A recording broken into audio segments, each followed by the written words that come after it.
இறுதி யுத்தத்தின் போது இவ்வாறு தமிழீழ வைப்பகத்தில் நகை அடைவு வைத்தவர்களின் நகைகளை பெற முடியவில்லை. தொடர் யுத்தம், இடப்பெயர்வுகள் அந்த மக்களின் கையில் இருந்த தங்கம் மீதான செல்வாக்கையும் இழக்கச் செய்திருந்தது. கடந்த 2024ஆம் ஆண்டு ஜனாதிபதி தேர்தல், பாராளுமன்ற தேர்தல் காலங்களில் தங்களாலும் தங்கள் உறுப்பினர்களாலும் தமிழீழ வைப்பகத்தில் வைக்கப்பட்ட நகைகளை திருப்பி ஒப்படைப்போம் என பகிரங்கமாக தெரிவிக்கப்பட்டது. தேர்தல்கள் முடிந்து ஓராண்டுக்கு மேலாகியும் எதிர்பார்ப்போடும் ஏக்கத்தோடும் இருக்கும் தமிழ் மக்களுக்கு எந்த மகிழ்ச்சியான செய்தியும் இதுவரை கிடைக்கவில்லை. தங்களின் பொருளாதாரத்தை இழந்து தவிக்கும் மக்களின் மனநிலையை இந்த அரசு மனிதாபிமானத்தோடு கரிசனை கொள்ளுமா? முதலாவது கேள்வி, வடக்கு கிழக்கில் இவ்வாறு தமிழ் மக்களிடம் எடுக்கப்பட்ட தங்க நகைகள் எத்தனை கிலோ பவுன்?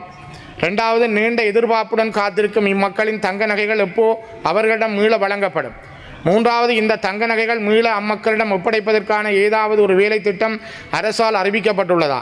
நான்காவது, மொத்தமாக வடக்கு கிழக்கில் இவ்வாறு தமிழீழ வைப்பகத்தில் தங்க நகைகளை அடகு வைத்தோரின் விவரங்களையாவது உங்கள் அரசு மேற்கொண்டு வெளியிடுமா?